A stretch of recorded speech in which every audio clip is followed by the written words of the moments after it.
प्रचण्डजीसँग अरब रुपियाँ छ। अहिले उहाँले दुबईमा राखेको 41 अरब रुपियाँ नेपाल कसरी भित्र्याउने भन्ने ठुलो टेन्सन छ। ल सुन्नुहोस्, अब यो उहाँकै सहयोद्धा सहकर्मीले हिजो भनेको भनाइ। अब यो आधारमा जब भिडियो आयो भने अझ नीतिगत भ्रष्टाचारको कुरा गर्नुहुन्छ भने प्रचण्डज्यूले त्यतिखेर 5000 सेना थिए, हामीले 35000 बनायौँ, अन्मिनलाई पनि थाङ्नामा सुताएर इयान मार्टिनलाई पनि छक्क्याएर 19000 झार्यौँ, हामीले ठुलो पराक्रम गऱ्यौँ भने हो नि त। त्यो त पोलिसी करप्सन हो। अरबौँ रुपियाँ इतिहासकै सबभन्दा ठुलो घपलाबाजी त्यहाँ भएको छ। यदि भ्रष्टाचार विरोधी हुने हो भने यो फाइल खोल्नु पर्यो। मन्जु खाँडज्यू दबङ शैलीमा सांसद उठ्न चाहने ल हेरौँला भनेर अस्ति थर्काउँदै हुनुहुन्थ्यो। अब एकदम लेडी डन जस्तो भएर अब अहिले त उहाँको नाकमुख देखिया छैन। श्रीमान लकअप कस्टडीमा, अनि उहाँ चाहिँ एक दिन पनि भेट्न जानु भएको छैन। विश्वस्त सूत्रले दाबी गरे अनुसार उहाँ थर्ड कन्ट्री अस्ट्रेलियातिर पुग्नु भएको छ भन्ने सुनियो। बालकृष्ण खाँडको हकमा चाहिँ सायद उनी विदेशी एजेन्ट थिएनन्। उनको श्रीमतीको भ्रष्ट आचरणको कारण उनी विवादमा पर्नु पर्यो। बेचारा अब राष्ट्रिय भाउजूहरूले खपक्कै छोपे, अब खपक्कै खाइदिए, त्यो सहन गर्न सकेनन् भन्ने बित्तिकै नेपालमा भाउजू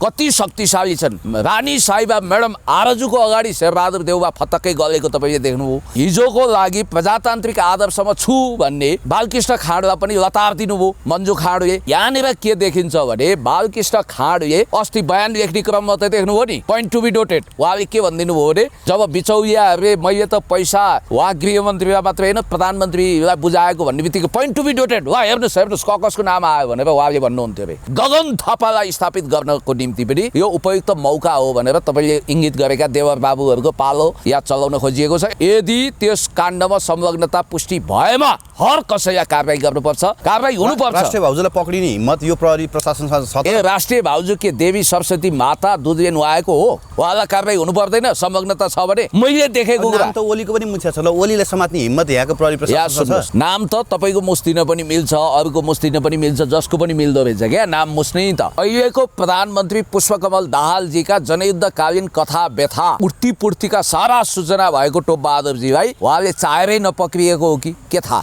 टोपबहादुर रायमाझीजी कहाँ हुनुहुन्छ? आकाश पाताल धुई पताल यत्र तत्र सर्वत्र 3 त्रिलोक 14 भुवन जहाँ भए पनि राज्यको सम्पर्कमा आउनु पर्यो, देख्नेले राज्यलाई सूचना दिनु पर्यो। यो प्रकरणले नेपालको ग्लोबल इमेज खस्क्यो। UNHCRले स्टेप लियो, संयुक्त राज्य अमेरिकाले युरोपियन कन्ट्रीहरूले नेपाललाई प्रेसर दिए। सायद यो फाइल खुल्दैन थियो होला, सत्ता पक्षले यसलाई डिसमिस गर्न खोजेको थियो, तर बाध्य भएर फाइल खुलाए। तर पेन्डोरा बक्स खुले जस्तै हेर्नु होला, आयो निधरी तेरो काल भने जस्तो जजसको हात कमिसनले मैलिएको छ, तिनीहरूले सजाय भोग्नै पर्छ। निर्दोष अब कहीँ फस्दैन, दोषी उम्किँदैन। नेपालको नागरिकलाई गैर नागरिक बनाउनु आफैमा आत्मघाती र राष्ट्रघाती राष्ट्रद्रोही काम हो। भुटानी हुँदै नभएका मान्छेलाई नक्कली भुटानी बनाएर पैसाको प्रलोभनमा थर्ड कन्ट्रीमा सप्लाई गर्नु, अमेरिकामा लानु भनेको त्यो जघन्य अपराध हो। अब हुनेवाला के देख्छु म भने नारायण काजीजीले कारबाही गर्न होइन तर्साउनको लागि म्याडम आरजुको नाम लिने अथवा उहाँलाई पक्राउ पूर्जी जारी गर्ने भन्ने टाइपको एउटा भाउतो हल्ला चलाउने। जब बुढा नीलकण्ठतिर गाडी गयो भन्ने बित्तिकै शेरबहादुर देउवाले 1 घण्टाभित्र सरकार ढाल्नेछन्। सरकार ढाल्ने बित्तिकै उनको पहिलो काम भनेको अरबौँ रुपियाँको घोटाला भएको क्यान्टोनमेन्टको फाइल खोल्नेछन्। फाइल खोल्न साथ उनले प्रचण्ड जनार्दन शर्मा वर्षामान पुनमा आफ्नो सबभन्दा ठुलो आफू अध्यक्ष हुनको लागि बाधक देखेका छन्। यिनीहरू हुइन्जेल म अध्यक्ष हुन्न भन्ने नारायण काजी छ। अब नारायण काजीजी अध्यक्ष हुने दाउपेच, अध्यक्ष भएपछि भविष्यमा प्रधानमन्त्री बन्न पाइयो, सेलिब्रेटी पनि हुन पाइयो भन्ने यिनको दाउपेच छ। यदि शेरबहादुर देउवाले फेरि सरकार गठन गरे भने बदलाको राजनीतिक क्यान्टोनमेन्टको फाइल मात्रै खुल्दैन, कमान सिंह लामाको भोइस भएको अडियोको चेक हुन्छ र करोडौँको हाइड्रो पावरको सेयर र करोडौँ रुपियाँ मिटर ब्याजमा लगाएको कुरो सुसन कर्मचारी लगायतका व्यक्तिहरूको सम्पत्ति शुद्धिकरण भयो भने यहाँ बस्तीवाला कोही देखिँदैन। त्यसकारण एकले अर्कालाई मौकामा सिद्ध्याउने रहेछ, खोइल्याउने रहेछ, भुत्याउने रहेछ। इन्टरनेसनल कोर्टमा समेत यो मुद्दा दाखिला हुने खतराले गर्दा यिनीहरूले यो मुद्दा उठाए। तर म धन्यवाद दिन्छु अहिलेसम्म नारायण काजीजीले जो हिम्मत गर्नुभयो ठिकै छ, भोलि पनि बेनिफिट अफ डाउट दिउँला र उहाँले जो काम गर्नुभयो उहाँलाई धन्यवाद छ। आगे जुन खालको इन्भेस्टिगेसन हुन्छ त्यसलाई कन्टिन्युस गर्नु पर्यो।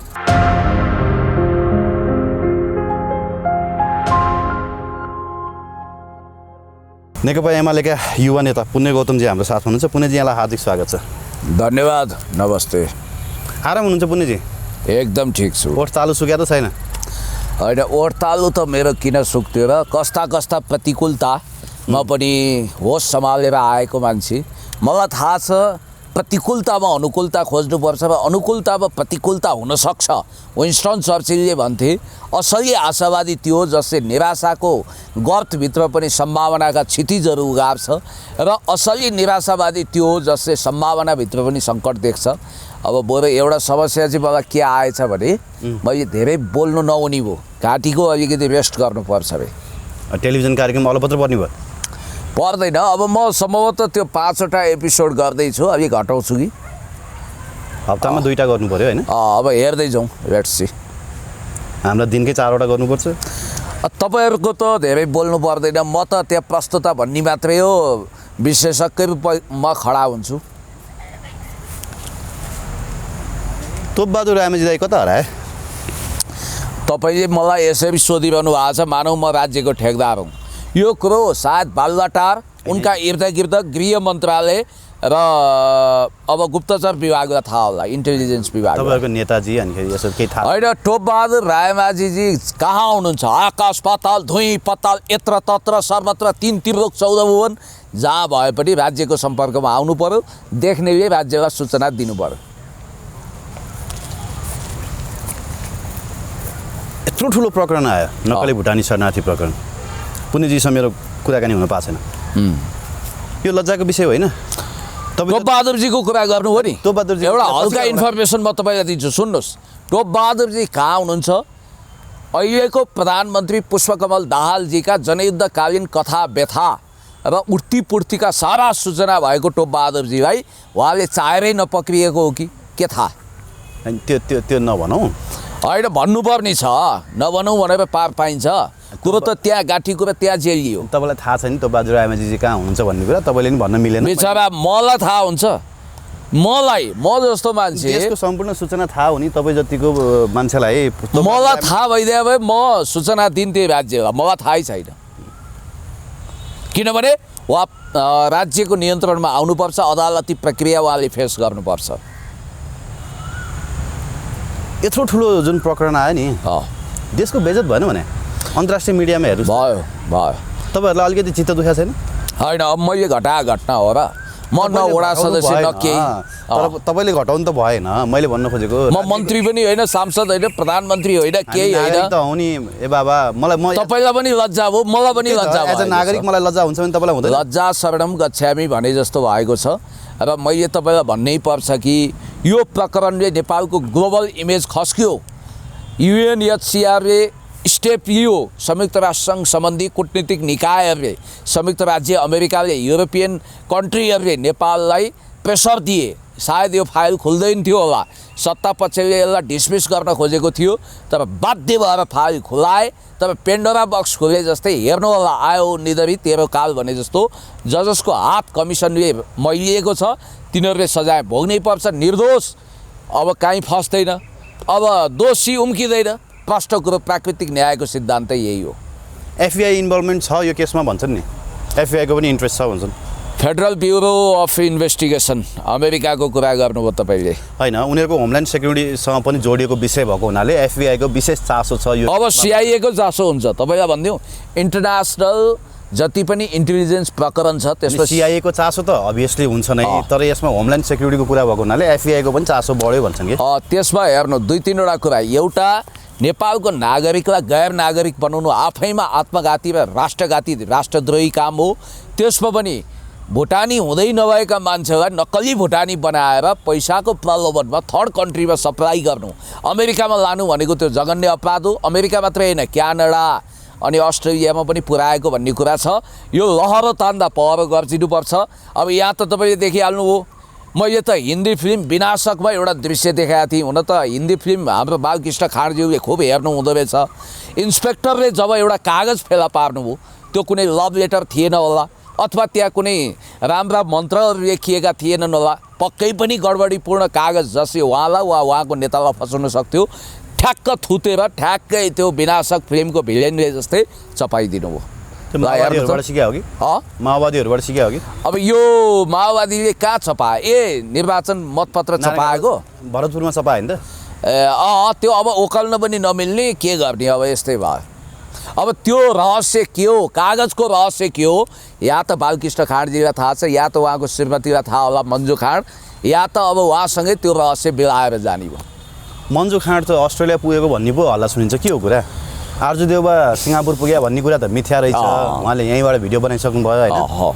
मन्जु खाँड अस्ट्रेलिया पुगेको भन्ने कुरा आएको छ, के हो तपाईँलाई के लाग्छ? आरजु देउवाकै कुरा गरौँ। जब आरजु देउवालाई मेरो एकजना हेटौडाको भाइ साथी हुनुहुन्छ क्रिस भन्ने एकजना, क्रिस कोइराला, कृष्ण प्रसाद कोइराला, उहाँले झन्डा देखाउनु भयो कालो झन्डा भनेर केही घन्टा नियन्त्रणमा लियो र आरजु देउवा सिङ्गापुर त जान्छु अलि ढिलो भन्नुभएको छ, तर फर्किने गरी जानु होला म भन्छु। उहाँ नेपालमै हुनुहुन्छ र उहाँले ल ठिक छ छानबिन गर्नु भन्नुभएको छ। ठिक छ, यो कुरालाई यसै गरी लिउँ। अब जहाँसम्म मन्जु खाँडको कुरा हो, अब मन्जु खाँडज्यू दबङ शैलीमा सांसद उठ्न चाहनेलाई ल हेरौँला भनेर अस्ति थर्काउँदै हुनुहुन्थ्यो। अब एकदम लेडी डन जस्तो भएर अब अहिले त उहाँको नाकमुख देखिया छैन, श्रीमान लकअप कस्टडीमा, अनि उहाँ चाहिँ एक दिन पनि भेट्न जानुभएको छैन। विश्वस्त सूत्रले दाबी गरे अनुसार उहाँ थर्ड कन्ट्री अस्ट्रेलियातिर पुग्नु भएको छ भन्ने सुनियो। पैसाले नि केही गर्दो रहेछ है, पैसा नभए पनि श्रीमतीको माया नपाइने, पैसा भए पनि श्रीमतीको माया नपाइने। हेर्नु त अप्ठ्यारो परेको बेला श्रीमतीले छोडे जाने। हरामको कमाई छोडेकै भनेर त भन्न मिलेन, किनभने उहाँले कतिजनालाई छोड्ने। हिजो तेजबहादुर केसीजीको घरगोठ भित्तियो, आज फेरि बालकृष्ण खाँडजीको हरिविजोग नहोस् भनेर सोच्नुपर्छ। र तेजबहादुर केसी न्यायाधीश महोदय उहाँ अभागी हुनुहुँदो रहेछ, उहाँको एउटा घरसहित आउनुभयो कि म्याडमले। अब उहाँको बालकृष्ण खाँडजीको जिन्दगीमा खुसीको गमलामा फुल फुलाउन खोज्नुभयो। अब त्यो कति सफल भयो बेग्लै कुरा हो। र सबभन्दा महत्त्वपूर्ण कुरो चाहिँ म तपाईँलाई के भन्दैछु भने यहाँनिर यो देशलाई खोकला बनाउने, लुट्ने, अपराध गर्ने धेरै छन्। अब यहाँ पोलिटिक्स भने त निर्मम हुँदो रहेछ।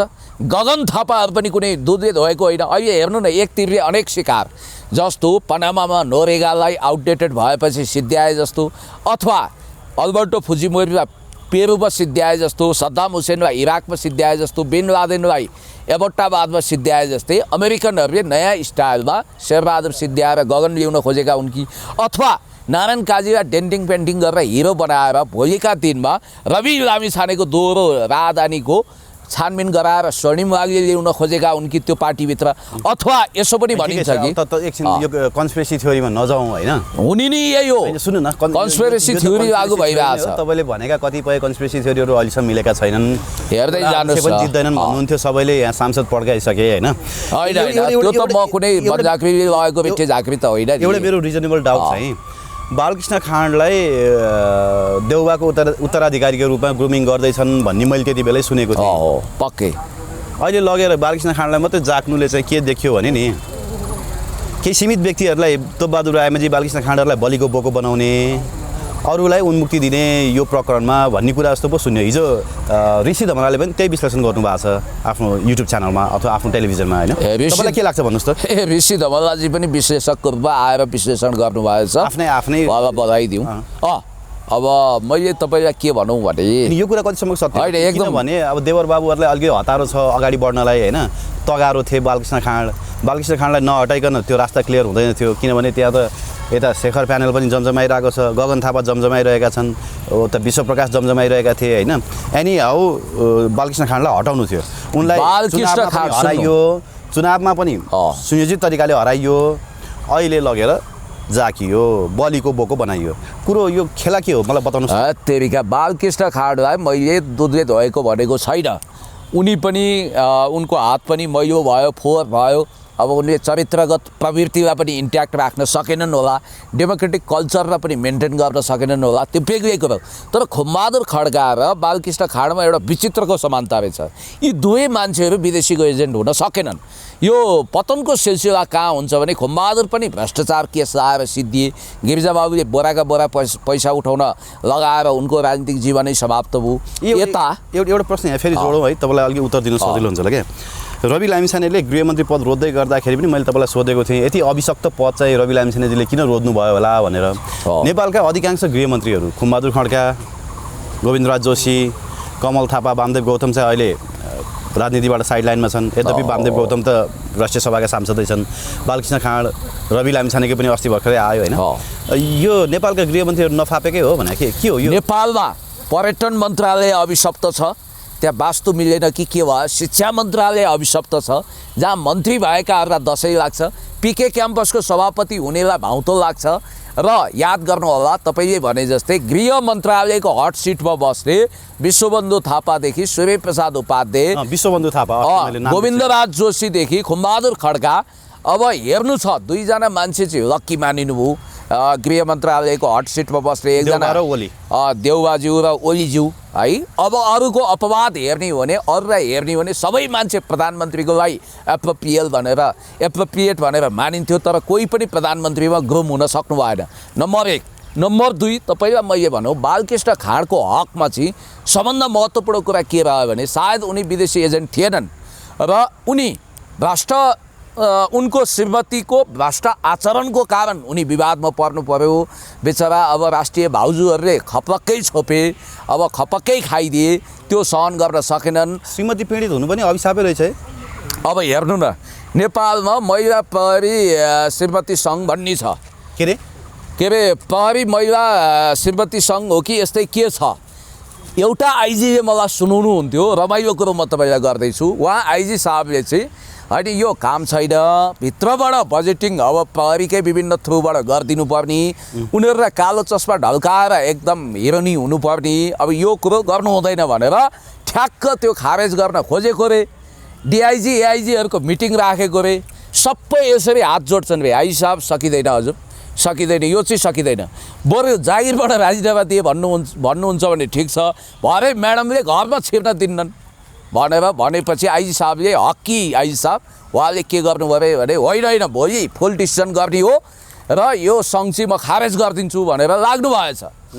घरमा गएको त भाउजू रिसाएर उहाँलाई छुट्टी यो पहिल्यै सूचना पुगिसकेछ अर्को महिलाबाट एआइजी साहबको श्रीमतीले आइजी साहबको श्रीमतीलाई फोन गरेर तपाईँको श्रीमानले यस्तो काम गर्दै हुनुहुन्छ भरे घरमा तल आउनु भने हुनाले अब गृहमन्त्री भन्दा शक्तिशाली घरको श्रीमती सङ्घ त्यति पावरफुल भनेपछि राष्ट्रिय भाउजूको तागत कति होला यस्तै एकजना ती आइजी साहब रिटायरमेन्ट पछि एकजना प्रधान सेनापति छ कुरा गर्नुभएछ प्रधान सेनापति भइसक्यो महोदय उहाँले पनि यही कुरो गर्नुभएछ महिला श्रीमती सैनिक सङ्गठन खारेज गरौँ भनेर लाएरै घरमा त अब हेर्दा पद प्रधान सेनापति घरको प्रधान सेनापतिले टिक्न खान नदिने भन्ने बित्तिकै नेपालमा भाउजू कति शक्तिशाली छन् रानी साहिबा म्याडम आरजुको अगाडि शेरबहादुर देउवा फतक्कै गलेको तपाईँले देख्नुभयो र हिजोको लागि प्रजातान्त्रिक आदर्शमा छु भन्ने बालकृष्ण खाँडलाई पनि लतार दिनुभयो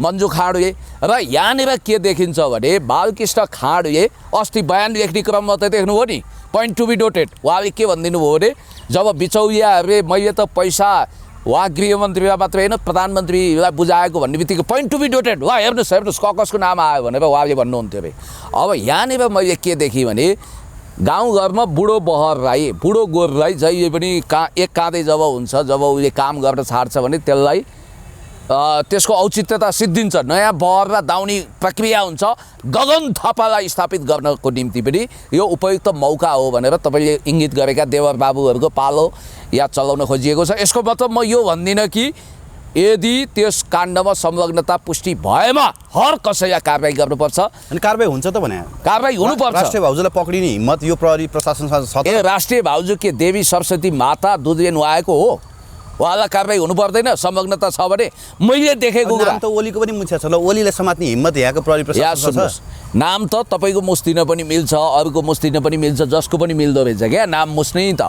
अब यहाँ भयो के भने जब कालापानी लिम्पियाद्वारा समेटिएको म चुच्चे भन्दिनँ आजकल नयाँ नक्सा जारी भयो महान नक्सा र उहाँले मुस्ताङमा विदेशीहरूको चलखेल गर्नको निम्ति मित्र राष्ट्र चाइनालाई सेक्युरिटी थ्रेट बढाउन कलेज खोल्ने कुराको विरोध गर्नुभयो युरो अमेरिकन सेन्टरले केपी शर्मा ओलीज्यूको राजनीतिलाई समाप्त पार्नको निम्ति नेकपा एमालेलाई कमजोर बनाउन कुनै कसर बाँकी राखेन र यही सिलसिलामा बिचौलिया भनिनेलाई प्रभाव पारियो तिमीहरूको सजाय घटाइदिउँला अथवा पैसा दिउँला काहीँ सेटल गरिदिउँला केपी शर्मा ओलीज्यूको नाम लिनु भनेपछि उनीहरूले लिएको बुझिन्छ मैले प्रभावै पार्न बालकोटतिर पुगेर पैसा एकदम। बुझाएको भने त्यो प्रभावमा पारेर एकदम त्यो त एउटा कुरो हो, उनीहरूले लिखित बयान दिएका छैनन्, एउटा मिडियाले नै प्रसारण गर्यो, तपाईँले सुन्नु भएको छैन, मैले सुनेको छैन। बिचौलियाले प्रसारण गर्यो त त्यो यो टेलिभिजनलाई हो सुन्नु त्यो अब तपाईँले रिपोर्ट त्यस विषयमा पनि नोटिस गरेको छ, सबैले नोटिस गरेको छ, जनताले याद गर्नु होला। ती बिचौलियाले बोले कि बोलेनन्, पहिलो त्यो कुरो पोस्टर छैन, दोस्रो कुरो त्यो न्युज आएको हो होइन, न्युजको आधारमा धारणा बनाइहाल्नु हुँदैन तपाईँ हामी जतिको परिपक्व मान्छेले। तर अर्को कुरो चाहिँ मैले तपाईँलाई के भन्छु भने यहाँनिर हेर्नुहोस्, नारायण काजीजीको एक्स्ट्रा खेल यहाँ अनौठो छ। अब हुनेवाला के देख्छु म भने नारायण काजीजीले कारबाही गर्न होइन, तर्साउनको लागि म्याडम आराजुको नाम लिने अथवा उहाँलाई पक्राउ पूर्जी जारी गर्ने भन्ने टाइपको एउटा भाउतो हल्ला चलाएपछि जब बुढा नीलकण्ठतिर गाडी गयो भन्ने बित्तिकै शेरबहादुर देउवाले 1 घन्टाभित्र सरकार ढाल्नेछन्। सरकार ढाल्ने बित्तिकै उनको पहिलो काम भनेको अरबौँ रुपियाँको घोटाला भएको क्यान्टोनमेन्टको फाइल खोल्नेछन्। फाइल खोल्न साथ उनले प्रचण्ड, जनार्दन शर्मा, वर्षामान पुन आफ्नो सबभन्दा ठुलो आफू अध्यक्ष हुनको लागि बाधक देखेका छन्। यिनीहरू हुइन्जेल म अध्यक्ष हुन्न भन्ने नारायण काजी छ। अब नारायण काजीजी अध्यक्ष हुने दाउपेच, अध्यक्ष भएपछि भविष्यमा प्रधानमन्त्री बन्न पाइयो, सेलिब्रेटी पनि हुन पाइयो भन्ने यिनको दाउपेच छ। तर किस्तीमा राखेर पद देलान्, किनभने यदि शेरबहादुर देउवाले फेरि सरकार गठन गरे भने बदलाको राजनीतिक क्यान्टोनमेन्टको फाइल मात्रै खोल्दैन, कमान सिंह लामाको भोइस भएको अडियोको चेक हुन्छ र करोडौँको हाइड्रो पावरको सेयर र करोडौँ रुपियाँ मिटर ब्याजमा लगाएको कुरो र अनि सुसन कर्मचारी लगायतका व्यक्तिहरूको सम्पत्ति शुद्धिकरण भयो भने यहाँ बस्तीवाला कोही देखिँदैन। त्यसकारण एकले अर्कालाई मौकामा सिद्ध्याउने रहेछ, खोइल्याउने रहेछ, भुत्याउने रहेछ। सोलारको काण्डमा हेर्नु भएन जनार्दन शर्माको अहिलेको कस्तो त्यो तित्राको मुखै भैरी भने जस्तो कुनै तुक तर्क छैन। जब एउटा अखबारले प्रमाणसहित लेख्यो 32 करोड घपलाबाजी भएको भनेर अब उहाँले कुनै प्रभावकारी उत्तरै दिन सक्नु भएको छैन। अब तपाईँलाई म खड्ग विश्वकर्माको एउटा अनौठो भोइस सुनाउँछु, तपाईँले पनि सायद सुन्नु भएको छैन। अहिले आएर ल हेर त हेरौँ प्रचण्डमा कहिले छुनी हेरौँ त भन्नुहुन्थ्यो। प्रकाण्ड भनिने खड्ग विश्वकर्माको एउटा भोइसै म तपाईँलाई सुनाइदिन चाहन्छु। बाबुराम भट्टराईले त शिविर घोटालामा अरबौँ रुपियाँ खाएको भनेर भनिसक्नु भएको छ। अब यो प्रकाण्ड विश्वास नगरौँ यो कम्युनिस्टहरू होइन सुन्नु हो यो रिसुटेकै आरोप लाग्यो। अहिले उहाँले दुबईमा राखेको प्रचण्डजीसँग अरब रुपियाँ छ। अहिले उहाँले दुबईमा राखेको 41 अरब रुपियाँ नेपाल कसरी भित्र्याउने भन्ने ठुलो टेन्सन छ। ल सुन्नुहोस्, अब यो उहाँकै सहयोद्धा सहकर्मीले हिजो भनेको भनाइ। अब यो आधारमा जब भिडियो आयो भने अझ नीतिगत भ्रष्टाचारको कुरा गर्नुहुन्छ भने प्रचण्डज्यूले त्यतिखेर 5000 सेना थिए, हामीले 35,000 बनायौँ, अन्मिनलाई पनि थाङ्नामा सुताएर इयान मार्टिनलाई पनि छक्क्याएर 19,000मा झार्यौँ, हामीले ठुलो पराक्रम गऱ्यौँ भने हो नि त। त्यो त पोलिसी करप्सन हो। अरबौँ रुपियाँ इतिहासकै सबभन्दा ठुलो घपलाबाजी त्यहाँ भएको छ। यदि भ्रष्टाचार विरोधी हुने हो भने यो फाइल खोल्नु पर्यो। तर म के भन्छु भने भुटानी प्रकरणमा जो जोडिएका छन्, अब प्रेम कुमार राईको नाम लिएका छन्, यिनीहरूले कारबाही गर्न खोजेका छन्, प्रमाण जुटेका छैन। याद गर्नु होला प्रेम कुमार राई त्यही व्यक्तित्व हो जसको छवि अहिले पनि प्रशासनभित्र मिस्टर क्लिन मानिन्छ। उनले 1 रुपियाँको करप्सन गरे कसैले पनि बताउन सक्दैनन्। अनि आयल निगम जग्गा प्रकरण चाहिँ के हो त? आयल निगम जग्गा प्रकरणमा एक खालको चलखेल हो। आयल निगमको कार्यकारी निर्देशक को थियो, उनले के गर्यो तपाईँलाई थाहा छ नि? गोपाल खड्काको प्रकरणमा गोपाल खड्काले लामो हात गरेका कुराको इतिहास त तपाईँलाई थाहा छ, मैले बताइरहनु पर्दैन। अब तीबाट जानुहोस् तपाईँ। खोलाको जग्गा किनेर भ्रष्टाचार गरे होइन? हो त्यो फाइललाई कारबाही अगाडि नबढाउन दबाब दिने को? अनि त्यसो प्रचण्डजी प्रेम राईले यही मुद्दालाई पनि दुईचोटि तामेलीमा राखेको रहेछ नि त। कुन मुद्दा? यही भुटानी शरणार्थी प्रकरणमा भ्रष्टाचार भएको नदेखिएको भनेर चाहिँ तामेलीमा राखेको रहेछ। होइन यसलाई तामेलीमा राख्न दबाब दिने यिनै शेरबहादुर देउवाजी अनि त्यसपछि यिनै प्रचण्डजी होइन पहिला। अहिले यिनीहरूले फाइल सुन्नु दबाबमा काम गर्छ। तपाईँलाई भनिदिउँ यो फाइल किन खोलेको थाहा छ? UNHCRको दबाबमा, संयुक्त राष्ट्रसङ्घीय शरणार्थी उच्च आयुक्तको दबाबमा र संयुक्त राष्ट्रसङ्घ संयुक्त राज्य अमेरिकाको दबाब नभइदिए भए यिनीहरूले त्यो फाइल खोल्न त के हेर्दा नि हेर्दैन थिए, त्यो धमिराको खाजा बनाइदिन्थे। तर त्यो फाइल खोल्न यिनीहरू किन बाध्य भयो भने अन्तर्राष्ट्रिय कोर्टमा समेत, इन्टरनेसनल कोर्टमा समेत यो मुद्दा दाखिला हुने खतराले गर्दा यिनीहरूले यो मुद्दा उठाए। तर म धन्यवाद दिन्छु अहिलेसम्म नारायण काजीजीले जो हिम्मत गर्नुभयो ठिकै छ, भोलि पनि बेनिफिट अफ डाउट दिउँला र उहाँले जो काम गर्नुभयो उहाँलाई धन्यवाद छ। आगे जुन खालको इन्भेस्टिगेसन हुन्छ त्यसलाई कन्टिन्युस गर्नु पर्यो। तपाईँहरू चाहिँ क्यान्टोनमेन्टको फाइल 41 अर्बको फाइल भनेर यसलाई डाइभर्ट गर्न खोजिरहनु भएको छ। किन डाइभर्ट गर्ने? डिस्ट्र्याक्ट एन्ड डाइभर्ट होइन, डाइभर्ट किन गर्ने? जो दोषी छन् इभन केपी ओली त्यही प्रयास शून्य सहनशीलता, जिरो टलरेन्सी। के रे के भन्नु? डिस्ट्र्याक्ट गर्ने प्रयास, होइन डाइभर्ट गर्ने प्रयास होइन। उहाँले भनेको कुरा के छ भने निष्पक्ष तरिकाले अनुसन्धान गर्नुहोस्। अनुसन्धानमा नेकपा एमाले सघाउँछ।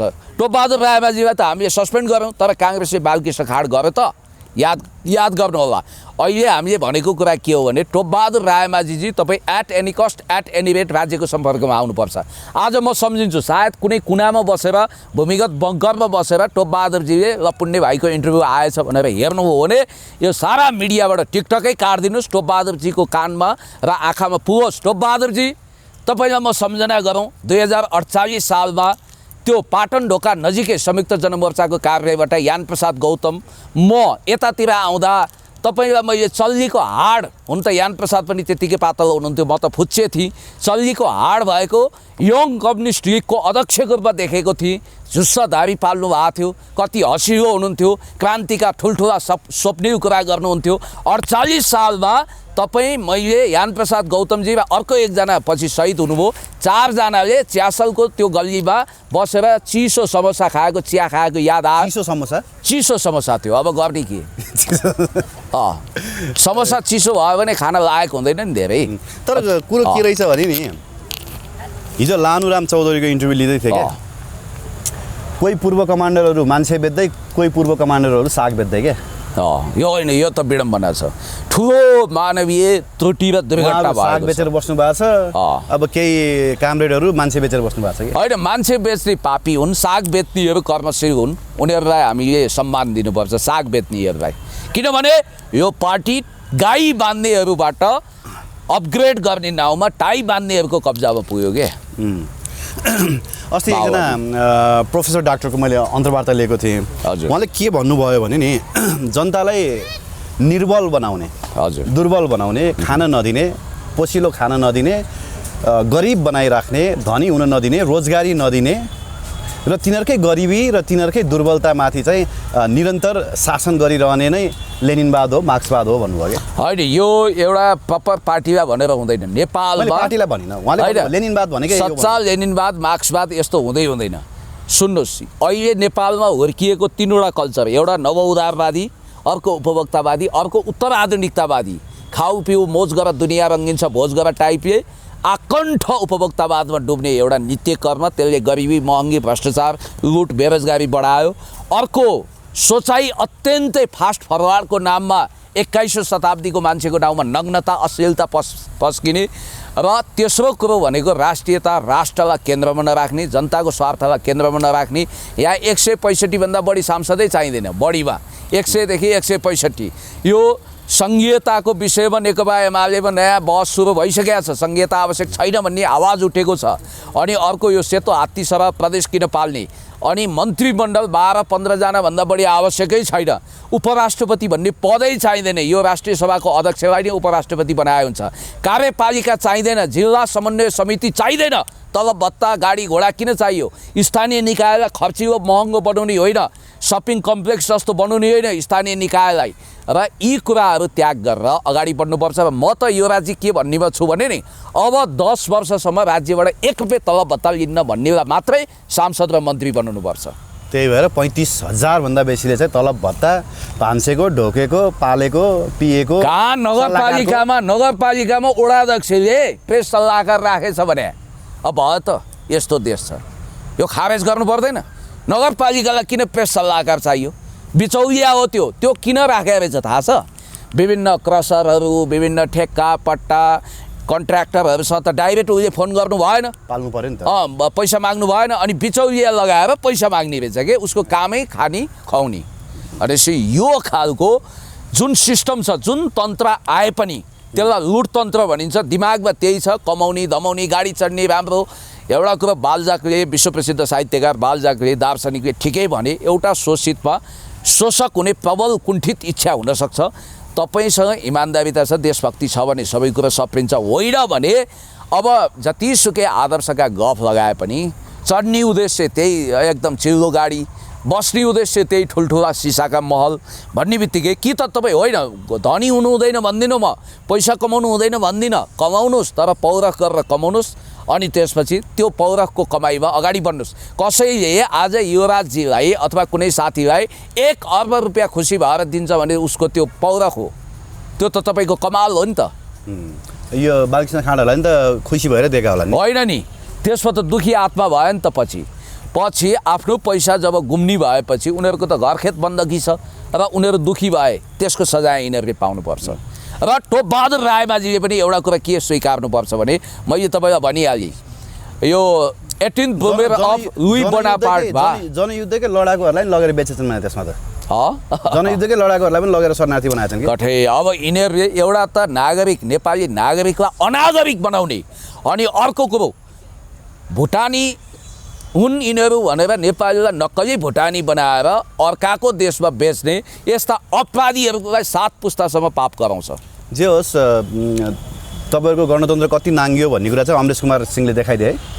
होइन, एउटा कुरो अमरेश कुमार गणतन्त्रमा या दोष छैन, समाजवादतिर जानुपर्छ, पछाडि फर्किने सुखधर छैन। होइन, समाजवादको त कुरै नगरौँ न। समाजवादी उत्पादन प्रणाली बाहेक कुनै विकल्पै छैन। उत्पादनका साधन मोड अफ प्रडक्सनमा हामीले सोसियलिस्ट बनाउनै पर्छ, सोसियलिस्ट मोड अफ प्रडक्सन। अब अमरेश ए बाबा, हिजो गोपीलाल नेपालीले भन्नुभएको छ होइन, जनतालाई गरिब बनाएर शासन गरिरहनु भनेको समाजवाद हो। तपाईँले जसको नाम लिनु हो नि, 10 क्लासमा मलाई पढाउने गुरु हो उहाँ, तपाईँले भर्खर चिन्नु हो, मलाई पढाएको हो, गएर सोध्नुहोस् पुण्य गौतम भनेको हो। तपाईँलाई नि पढाउनु भएको, मलाई पढाएको 10 क्लास। तर उहाँले के भन्नु, जनतालाई गरिब बनाएर शासन गरिरहनु समाजवाद हो, जनता गरिब भए समाजवाद बलियो त्यो हुन्छ। उहाँ रिसाएर भन्नुभयो, उहाँ बुझ्ने मान्छे हो। हिजो उहाँ राजनीति गरेको कुनै समय पुरुषोत्तम पौडेलजी उहाँको समकालीन हो, हाम्रो गुरु पनि हो, शिक्षक हो, राम्रो टिचर हो उहाँ, होइन, अङ्ग्रेजी राम्रो छ उहाँको। र याद गर्नुहोला, अहिले मैले तपाईँलाई भनिहालौँ, जस्तो तपाईँको दिमाग र दिलमा जब यो तन्त्र भन्ने कुरो पनि एकछिन थाती राख्नुहोस्, तपाईँको नियतमा डिपेन्ड गर्ने भयो के। हामीले भनेको कुरा के हो भने देशमा एउटा सुव्यवस्था शान्ति हुनु पर्यो, अमन चयन हुनु पर्यो, भ्रष्टाचारी प्रवृत्ति उन्मूलन हुनु पर्यो। मान्छेले जो मान्छेको दिमागमा उपभोक्तावाद छैन, जस्तो तपाईँलाई भनिदिउँ न, संसारको दरिद्रतम देशहरूमा जसरी लुट खसोट भएको छ त्यसको निकृष्ट उदाहरण ट्रान्सपरेन्सी इन्टरनेसनलको रिपोर्ट हेर्दा पनि थाहा हुन्छ। हामी कहाँ पनि पेश भयो, अफगानिस्तानभन्दा पनि खराब रिपोर्ट कार्ड यसपालि पेश भयो भन्ने बित्तिकै यो अवस्था कसरी सुधार्ने भन्ने कुरोमा चिन्ता गर्नुपर्छ। र जहाँसम्म यो अहिलेको शोधनान्तर व्यापार घाटा हेर्नुहोस्, अब हामीले यसो गरे हुँदैन। अमरेश कुमारका जाउँ न अलिकति। अमरेश कुमारले अस्ति छ नि खोलेर देखाइदिए होइन, तिमीहरू लुगा लाएर पनि नाङ्गै छौ, मन लुगा नलाउँदा पनि नाङ्गो छैन भनेर उनले देखाइदिए होइन। धेरैले चाहिँ उनलाई वाइ नै गरे, तर अमरेश कुमारको हिस्ट्री चाहिँ अलिकति आएन। मैले एउटा अनलाइनमा पढेको थिएँ होइन, निकै राम्रो हिस्ट्री उहाँको मैले भेट्टाएँ क्या। उहाँ साउथ ब्लकसँग कति क्लोज भन्ने कुरा चाहिँ त्यसमा प्रष्ट देखिएको छ। तपाईँले चाहिँ अमरेश कुमारको अलिकति कुण्डली खोलिदिनु न यो 5-10 मिनटमा। ल, अब तपाईँले भनिहाल्नु मिस्टर अमरेश कुमार सिंह, जसको बारेमा पहिला 2वटा दिग्गज नेताको अनुभव सुनाएपछि म अगाडि बढ्छु। किशुनजी भनेर चिनिने सन्त नेता कृष्णप्रसाद भट्टराईको निवासमा एक दिन बडे गाउँमा उहाँ झुल्किनुभयो अरे। कृष्णप्रसाद भट्टराई लगभग राजनीतिमा अब निवृत्त भएर बडे गाउँमा अन्तिम जिन्दगीका दिनहरू, बाडे गाउँमा अन्तिम जिन्दगीका दिनहरू गुजार्दै हुनुहुन्थ्यो। बिहानको तातो चियाको चुस्की लिने बेलामा एउटा अनुहार देखेपछि किशुनजी झस्किनुभयो अरे। उहाँले के आदेश दिनुभएछ भने, भगवान्ले मलाई क्षमा गरून्, एउटा कुख्यात अनुहार देखियो पर्दामा अमरीश पुरी, तर मैले अमरीश पुरी देख्दा साह्रै भला आदमी, यहाँ अर्को रियल क्यारेक्टरको अमरीश आयो, यसलाई हटाइदेऊ, यो नगएसम्म म चिया खान्न भन्नुभयो अरे अमरेश कुमारले। यस, म तपाईँलाई त्यो आर्टिकलै देखाइदेऊ, एउटा प्रबुद्ध पत्रकारले लेख्नु भएको छ, मेन्सन गरेर। नाम भन्नु न पत्रकारको, नभनौँ न, उहाँ अब उहाँको देहान्त भइसक्यो होइन। आर्टिकल चाहिँ मसँग छ, बिचरा 1 वर्ष भयो उहाँ गुज्रिएको होइन, यो धरतीमा हुनुहुन्न उहाँ। एउटा कुरो, अनि गिरिजा प्रसाद कोइराला टप लेभलको मिटिङ गर्दै हुनुहुन्थ्यो।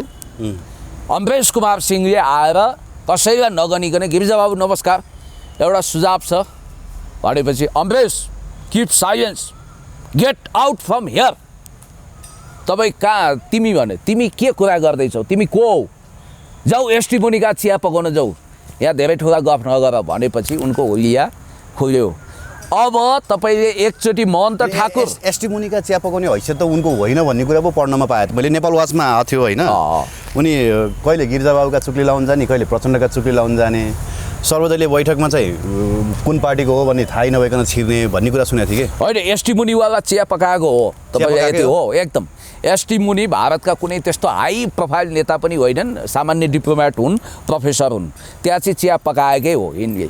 अब यिनको विगतको अलिकति क्षेत्रान्वेषण गरौँ, बाँकी कुरा नजाउँ।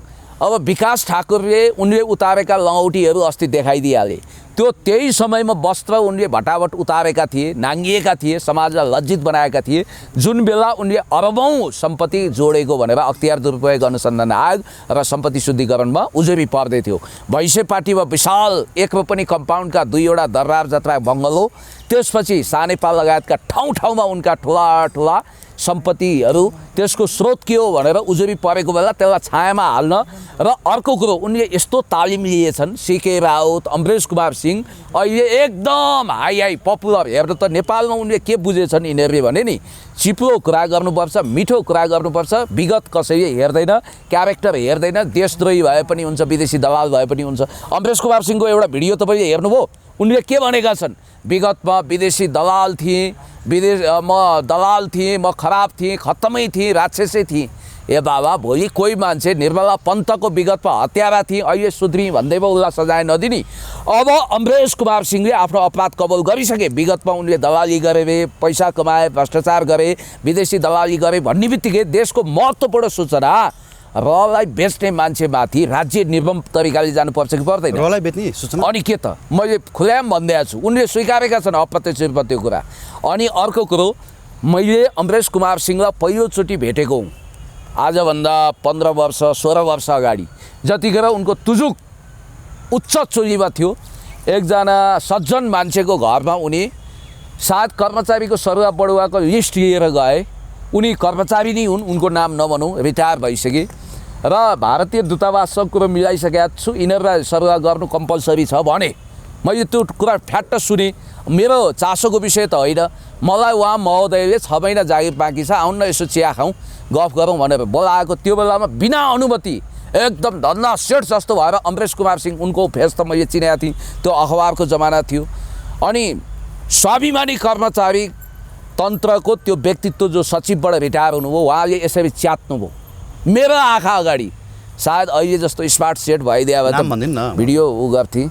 हजुर, नाम भन्दैन न उहाँको? किन भन्नु, स्वाभिमानी मान्छेको नाम रिसाउनुहुन्छ कि विभिन्न विदेशी शक्ति केन्द्रले मार्छन् भनेर डर त हुन्छ नि त। यस्ता खतरनाक मान्छेसँग पङ्गा लिनुहुन्न नि त। उहाँ 15 वर्ष भइसक्यो, के मार्नु? हजुर, 15 वर्षपछि मरिहालिन्छ के? उहाँ पोखरेल थरको हो, यति चाहिँ भनी उहाँले बुझ्नुभयो, बुझिसक्नुभयो। अहम मम भनेर उहाँले स्वीकारिसक्नुभयो, पूर्वेली पोखरेल हो यति भनेपछि बुझ्नुहोस्। धर च्यातेर फ्यालिदिनु भयो। उहाँले सिधै भन्नुभयो, अमरेश, म सिधा यो देशका प्रधानमन्त्री भइसकेका नेतासँग कुरा गर्छु, म तिमीसँग सम्झौता गर्दिनँ, तिमी को हौ भनेर मेरो अगाडि भनेको मैले सुनेको छु। उहाँ अमरेश गइसकेपछि उहाँले के भन्नु भने, यो मान्छे यति पैसा कमाइरहेछ, अहिले सबलाई थर्काउँछ, अब यसले हेर्नु है मलाई के गर्छ भनिरहनु भएको थियो। नभन्दै उहाँको सरुवा त रिजर्भ पुलमा भयो क्या, उहाँ त जगेडामा पुग्नु भएछ। त्यो घटनापछि याद गर्नु होला। अब तपाईँले जुङ्गा चल्यो, कुरा बुझ्यो, बुझिहाल्नुभयो भनेपछि निजले कति पैसा कमाए, के गरे। अब आज आएर उनले सारा कुरो इतिहास पनि कबुल गरेका छन्, ठिकै छ। उनको होइन, उनको व्यापार चाहिँ के हो? पैसा त टन्नै कमाएर उनले, होइन? अब व्यापार चाहिँ के हो भन्ने कुरा अस्ति त्यही विकास ठाकुरले हालेको मुद्दामा बनिसक्यो अरे, होइन? के हो उनको व्यापार? रहस्यमय छ। व्यापार भने मूलत देखिने भने यस्तै सरुवा बढुवा, कमिसन, घुसखोरी, अनि सूचना आदान प्रदान, ओसार पसार आदि इत्यादि, अनि सेटिङ मिलाउने, यही होला। र 12 बुँदे सम्झौता पनि हामीले गराएको भनेर भन्छन् उनी। हुन त उनी 12 बुँदे सम्झौताको बेलामा यताको फाइल उतालिएर दौडिने, एउटा खटरो बाइकमा चढ्ने सामान्य मान्छे रहेछन्। 48 सालमा तपाईँलाई थाहा छ महन्त ठाकुरको एउटा सामान्य पिए न हो यिनी, के थियो र? महन्तले बोल्यो भने त अब सबै कुरा बाहिर आउँछ। सायद मलाई लाग्छ विकास ठाकुरले महन्तले बोल्न नसकेको कुरो नै बोलेका छन्, अथेन्टिक सूचना हो। भलै हुनसक्छ कि विकास ठाकुर पनि एक हिसाबले अमरेशबाट पीडितै हुन सक्छन्, के हुन सक्ला त्यो बेग्लै कुरा हो। यिनको जन्मकुण्डली हेर्ने हो भने यी मान्छे भनेको सुपर ढटुवा र नाटककार हुन् र आगामी दिनमा पब्लिकलाई अहिले तपाईँले देखिहाल्नुभयो नि पहिला गगनको प्रशंसा गर्थे, अहिले आलोचना गर्छन्। यिनले मन्त्री पद खोजेको न यिनलाई मन्त्री दियो न प्रभु शाहलाई, उनीहरूको जुगलबन्दी छ, जोडी छ।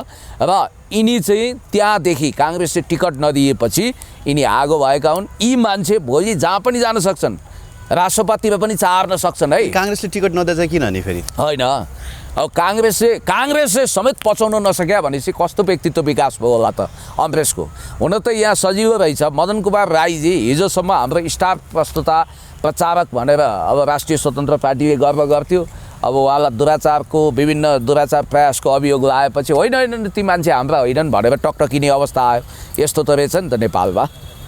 यदि राम्रो काम गरेको भए, उनले पुरस्कार पाइदिए भए राष्ट्रपाका स्टार प्रचारक मदन कुमार राईलाई हार्दिक बधाई भन्ने शुभकामना आउँथ्यो।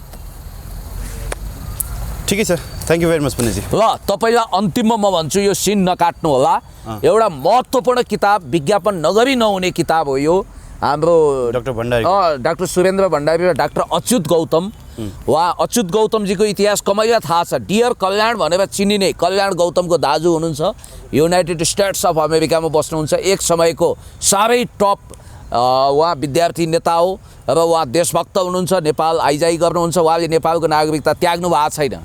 Nepal India frontier diplomacy in reference to Kali river perspective of international law भनेर यो किताब आएको छ। मूल्य छ 1500। थोरोले भने जस्तो पुरानो कोट लगाउनुहोस्, नयाँ पुस्तक पढ्नुहोस्। यो अमूल्य किताब सबैले पढ्दिउँ। कालापानी रिपब्लिक लिम्पियाधुरा नेपालको हो भनेर इन्टरनेसनल कोर्टमा दाबी गर्ने सबै प्रमाणहरू यो पेश भएको छ। र डाक्टर द्वारिकानाथ ढुङ्गेल र त्यहाँ वामदेव गौतम, महामहिम राष्ट्रपति विद्यादेवी भण्डारीज्यू हुनुहुन्थ्यो, पूर्व राष्ट्रपति। र उहाँहरूले दाबी गरेअनुसार यसले भारतको मुख चुप लगाइदिन्छ, नेपालकै कालापानी रिपब्लिक लिम्पियाधुरा स्थापित गराइदिन्छ यो किताबले। Thank you.